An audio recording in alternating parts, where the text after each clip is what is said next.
Donc nous allons passer à la Sainte Seine. Ok. Donc nous passerons à la prédication. Mais avant de passer à la prédication, on pourrait se poser à la question, qui est l'évangéliste Eliane? Et là, la question, comme il le dit, si la tête est là, le genou on n'a pas besoin de porter le chapeau. Donc, nous applaudissons l'évangéliste Eliane qui vient nous donner la parole de Dieu ce matin. Amen. Sois la bienvenue. Merci. Merci, Jack Boaki, le Seigneur te bénisse. Amen. Alors, tu peux aller maintenant à la communication pour projeter le PowerPoint. Nous allons commencer l'œuvre de Dieu. Avant de commencer, avant d'ouvrir la parole, nous allons dire merci à notre Seigneur Jésus-Christ qui nous a permis ce matin de nous rassembler dans ce lieu parce que ce n'était pas donné. Nous allons dire merci à Dieu qui nous a donné la vie, qui nous a permis de nous réveiller parmi les vivants. Beaucoup sont couchés dans les hôpitaux, beaucoup souffrent, beaucoup même sont morts, beaucoup ont été enterrés, beaucoup ont des difficultés pour se déplacer, mais à nous, Dieu a accordé la grâce d'être élus parmi les vivants ce matin. Nous allons dire merci au Seigneur. Père, nous te bénissons pour ta grâce, pour ta fidélité et ton amour. Toi qui ne faillis jamais et qui pourvois à nos besoins. À toi l'honneur pour cet honneur que tu nous offres ce matin de nous rassembler. Merci pour le premier culte du sang CEB qui se déroule ce matin. Que toute la gloire te revienne, que l'honneur te revienne pour ce culte. Que ton nom soit honoré, Sabaoth. Béni sois-tu, Seigneur. Prends le contrôle de toutes choses. Car nous ne voulons rien faire par la chair. Nous voulons communiquer ta pensée à ton peuple. Nous voulons communiquer ta pensée à ton église. Nous voulons communiquer ton message. Oh Seigneur, à tes enfants. Ton amour, ton message d'amour. Que toute la gloire te revienne. Bénis ces instants, Saint-Esprit, au nom de Jésus-Christ. Amen. Amen. Alors, le diacre Boaki a demandé tout à l'heure, c'est quoi l'histoire du centre CEB? Je vais prendre juste quelques minutes avant de passer à la parole de Dieu. Alors, le centre CEB n'est pas né aujourd'hui. En fait, d'abord, mon mari et moi avions eu la vision en 2007 en Côte d'Ivoire. Donc, c'est vraiment une longue histoire, mais je vais essayer de raccourcir pour faire plus court. On avait eu la vision en 2007 de soutenir les hommes de Dieu en difficulté. Alors, comment on pouvait le faire? Pour nous, on avait le fardeau sur le cœur que l'évangile soit propagé partout dans le monde. Alors, en ce moment-là, en 2007, nous avions créé un organisme communautaire en Côte d'Ivoire qu'on appelait l'ONG Eden Vision. Cette ONG-là avait pour mission de soutenir les hommes de Dieu, de soutenir l'évangile en apportant du matériel d'évangélisation et du matériel roulant, soit moto, voiture, aux hommes de Dieu qui sont dans les fins fonds de la forêt et qui n'ont pas les moyens de déplacement et qui n'avaient pas de moyens de déplacement pour pouvoir propager l'évangile. Nous leur envoyons le matériel roulant et tout. Alors, après cela, on a eu à cœur également dans cette ONG avec pour mission non seulement de soutenir l'évangile, mais également de soutenir, de restaurer les couples chrétiens parce que pour nous, ce n'était pas normal que le mariage chrétien connaisse le divorce. Donc, on organisait des séminaires sur la conciliation du mariage, sur l'harmonie conjugale. Ce n'est pas aujourd'hui que ce projet a commencé. C'est vrai que je publie sur Facebook parce qu'ici, on est au Canada, les choses ne sont pas pareilles qu'ailleurs. Alors, après cela, notre troisième mission était de lutter contre le décrochage scolaire et la pauvreté des jeunes en Afrique, en Côte d'Ivoire. Alors, après cela, je suis venue au Canada et je voulais me cacher. Dieu a dit, tu ne te cacheras pas, tu es un fardeau, tu ne te cacheras pas. Alors, j'ai commencé à fréquenter une église et comme ça, pour me cacher, pour ne pas dévoiler mon ministère, je disais à mon mari, je disais à Dieu, je suis arrivée ici, je peux soutenir.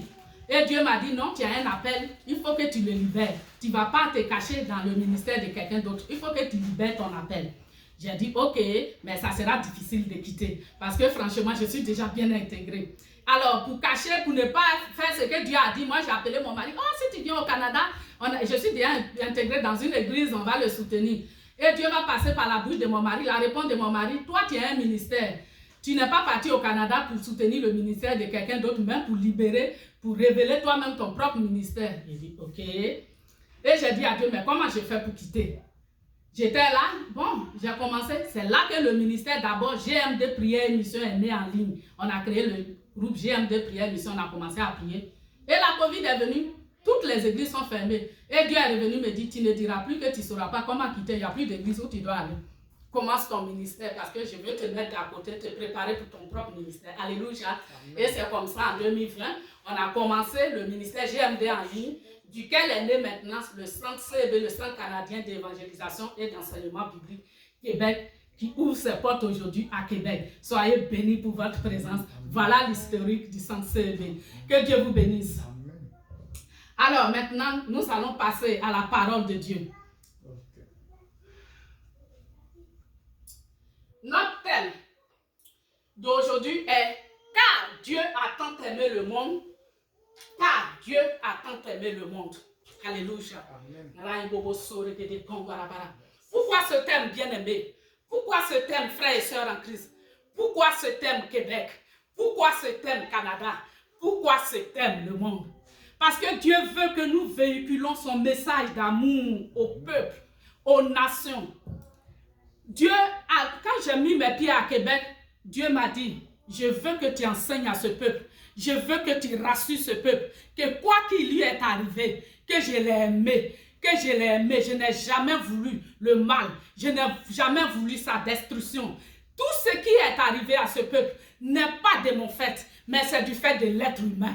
C'est du fait de l'être humain. Alors nous allons aller dans la parole de Dieu. La première diapo. Nous allons prendre Jean 3, 16.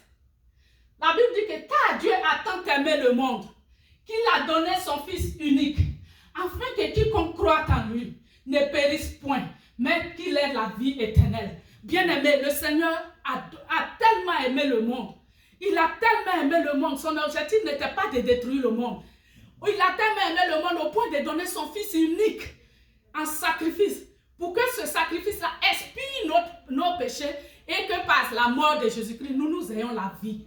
Non seulement sur la terre, mais la vie éternelle. La vie dans tous les domaines de nos vies et que nous ne connaissions pas la mort. Alléluia. Amen.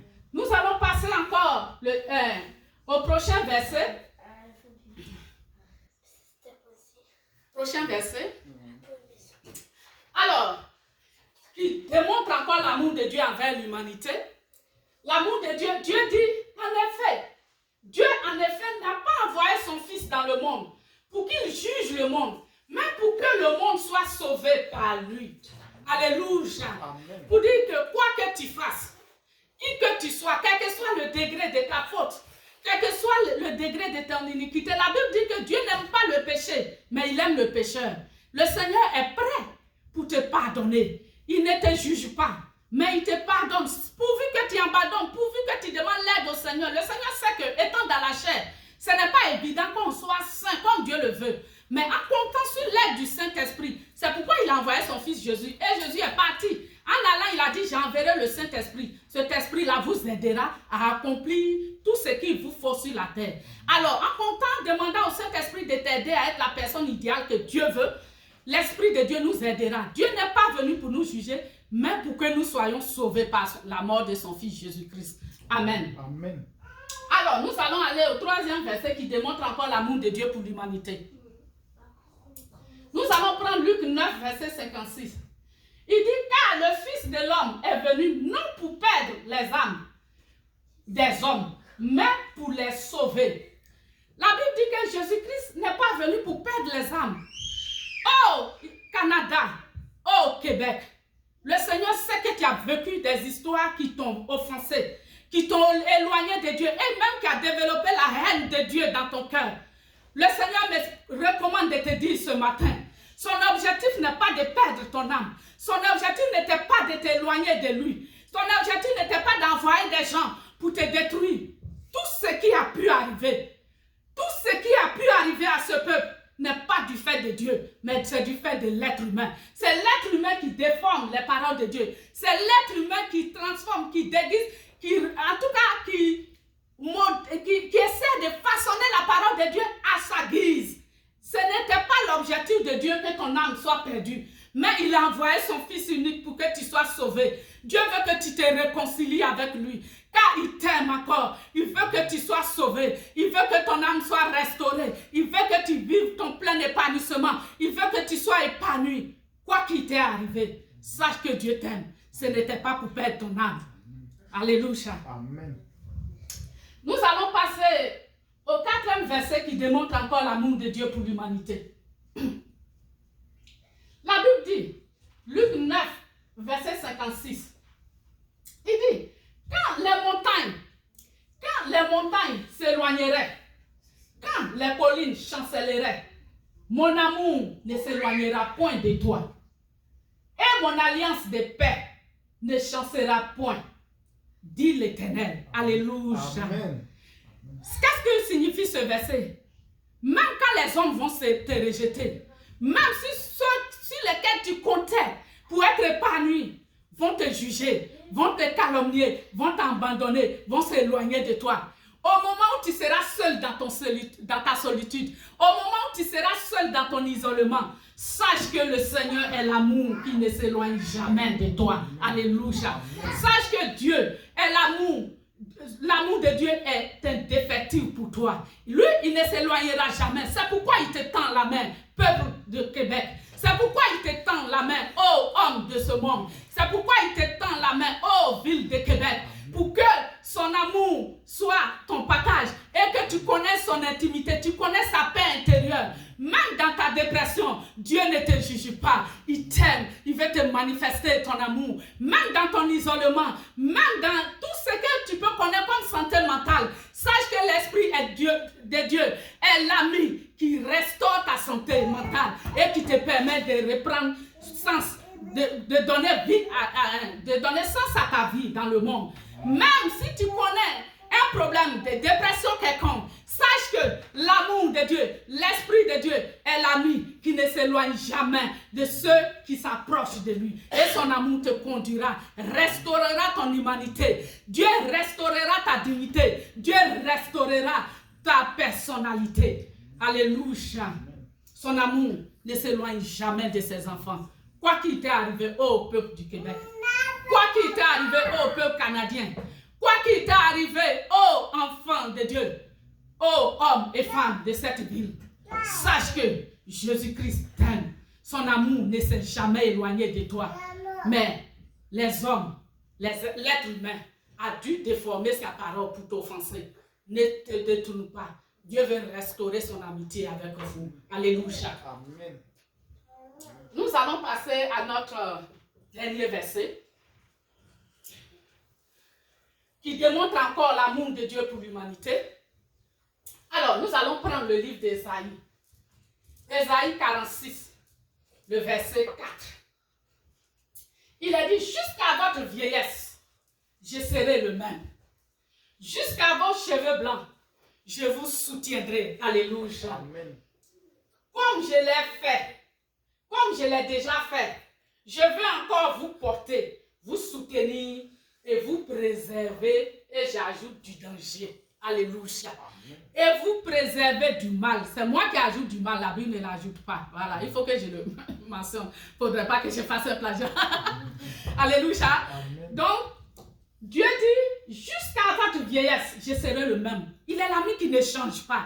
Il faut qu'on arrive à... Je vous décortique ce verset pour que vous compreniez. Lui, il ne change jamais. Dieu, il est humiliable. En lui, il n'y a point de défaillance ni de changement. Alors, son amitié reste le même. C'est pourquoi il dit, jusqu'à votre vieillesse, je serai le même. Dieu est l'ami qui ne change pas. C'est pourquoi il te tend la main. Pour que tu restes attaché à sa parole. Jusqu'à vos cheveux blancs, je te soutiendrai dans toutes les épreuves que tu vas traverser, dans toute la grisaille que tu vas traverser, dans toute la noirceur de ta vie. L'Éternel sera la lumière qui éclairera ton chemin pour que tu brilles dans le monde, pour que tu reprennes confiance en toi, pour restaurer ton humanité, pour restaurer ta dignité. Sache qu'il t'aime. Alléluia. Amen. Il ne changera jamais. Dieu n'a d'ailleurs jamais changé. C'est l'être humain qui a déformé la parole de Dieu et qui a blessé l'humanité. Alléluia. Amen. Et il dit, comme je l'ai déjà fait, je veux encore vous porter. Alléluia. Amen. En fait, il rappelle à notre souvenir qu'il a déjà fait. Le fait même que tu sois créé, que tu sois né et que tu vives, c'est que Dieu l'a déjà fait. Alléluia. Amen. Frère, dis, Dieu l'a déjà fait pour moi. Sœur, dis, Dieu l'a déjà fait pour moi. Dieu l'a déjà fait pour moi. Dieu l'a déjà fait pour moi parce que ce n'est pas tout le monde qui arrive à naître sur cette terre et à vivre. Alléluia. Amen. Beaucoup naissent, ils sont morts-nés. Beaucoup même sont des avortants. Beaucoup même, la grossesse de leurs parents n'atteint même pas 2 semaines et puis ça tombe. Mais si toi tu as réussi à naître et à vivre jusqu'à présent, c'est que Dieu l'a déjà fait. Alléluia. Amen. Dieu l'a déjà fait. Amen. Dieu l'a déjà fait. Il suffit juste de retourner à lui. Il suffit juste de retourner à ton premier amour pour que tu constates et que tu sentes et que tu vives le véritable amour de Dieu qui est indéfectible dans la vie de ceux qui s'attachent à lui. Alléluia. Et je veux vous porter, vous soutenir et vous préserver. Pourquoi Dieu te tend la main? C'est parce qu'il veut te soutenir, te préserver et te porter encore dans son sein. Vous savez, j'ai raconté une petite histoire. J'avais dit, j'ai lutté avec Dieu avant de lancer ce ministère. J'attendais coûte que mon mari soit là parce que j'ai l'habitude de cacher mon ministère derrière mon mari. Je le mets devant. Allez, Dieu dit, tu ne vas pas attendre ton mari. Tant que tu n'as pas lancé ce ministère, il ne va pas venir. Mais les choses en coup, quand j'ai lancé, dès que j'ai lancé les choses, j'ai reçu même une lettre d'urgence du ministre. C'est un témoignage. Parce que j'ai lancé. Alors, j'ai dit, ah Seigneur, je ne peux pas. Dieu a dit, va, annonce mon message. Tu n'es pas venu juste pour étudier. Dites stratégie de Dieu. Alléluia. Tu n'es pas venu juste pour étudier. Parce que je voulais que tu véhicules mon message d'amour à ce peuple. Parce que je voulais que tu leur annonces que je les aime encore. Que je suis toujours le même. Je n'ai point changé. S'ils ont été blessés, ce n'est pas moi. C'est l'être humain. S'ils ont été offensés, ce n'est pas moi. Je veux juste qu'ils retournent à leur premier amour. Pour que je les porte. Pour que je les soutienne. Pour que je les préserve.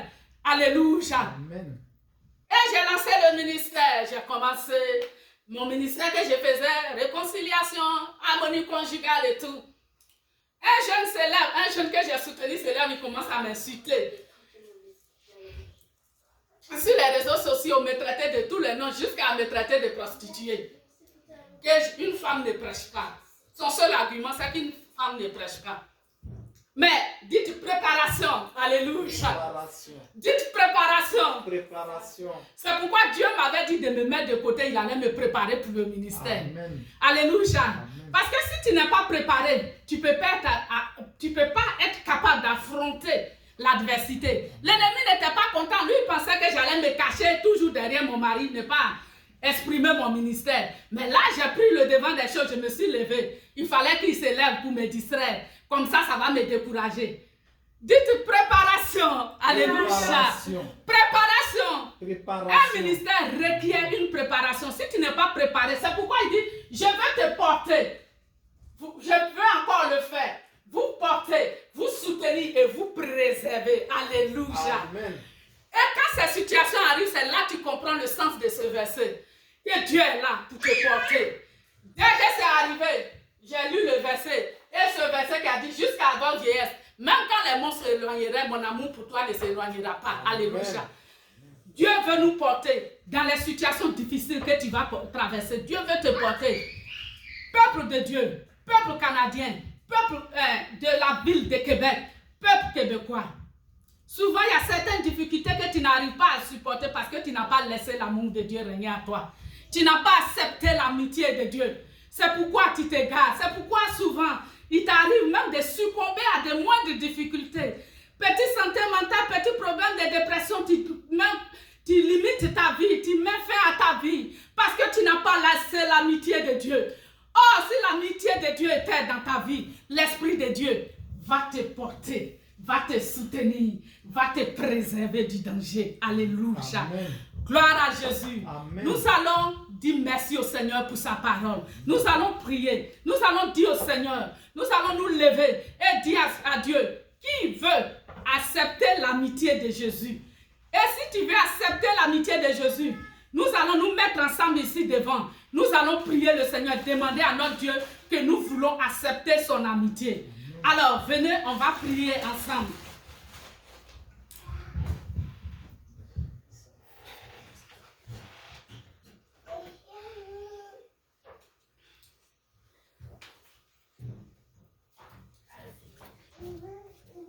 Venez les enfants.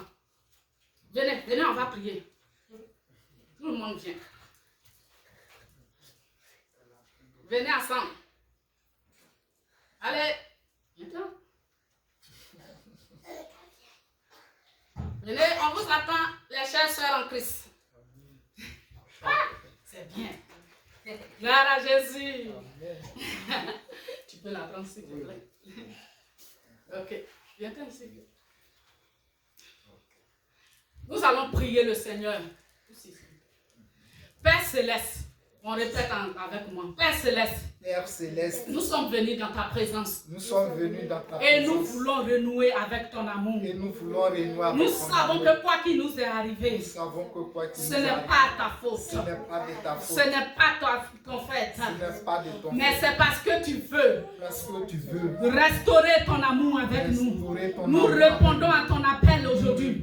Nous Nous répondons à ton appel aujourd'hui, Nous Seigneur. répondons à ton appel. Étends ta main. Étends ta main. Étends ta main, Sabaoth. ta main, Et Sabaoth. sauve-nous. Et sauve-nous. Glorifie ton Saint-Nom. Glorifie ton Seigneur, Saint-Nom. mets ton amour dans nos cœurs. Seigneur, mets Oh, ton amour dans restaure nos ton amitié avec Restaure nous. ton amitié Et que nous, avec ta vie nous soit communiquée. Et que ta vie soit Communique-nous ta communiquée. paix. Communique Car ta ta présence communique la vie. Car Ta présence communique la paix. Ta présence Ta communique la présence paix. communique la restauration. Ta présence Ta communique la présence restauration. restaure même la dignité de l'être Restaure la humain. dignité de Seigneur, l'être humain. communique-nous ta présence. Seigneur, communique Nous ta venons présence. répondre à ton Nous appel. venons répondre à Et ton nous appel. acceptons ton Et amour. nous acceptons Au ton nom amour. puissant de Au Jésus-Christ. nom puissant de Jésus.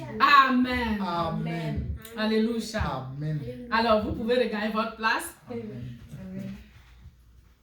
Oui, venez. Ok. Nous sommes un dans un... Maman, ça. Parce qu'il faut qu'on lève la main. Poussez ici. Nous sommes un dans un lien d'amour. Nous sommes un dans un lien d'amour. Notre esprit est uni avec l'esprit de Dieu. Nous sommes un dans un lien d'amour. Alléluia. Amen. Ça veut dire que nous vous aimons d'un amour fraternel en Jésus-Christ. Et nous sommes un dans un lien d'amour. Et c'est pour nous un grand bonheur de vous recevoir ce matin dans ce lieu, au Centre canadien d'évangélisation et d'enseignement biblique de Québec. Soyez bienvenus, notre sœur. Amen.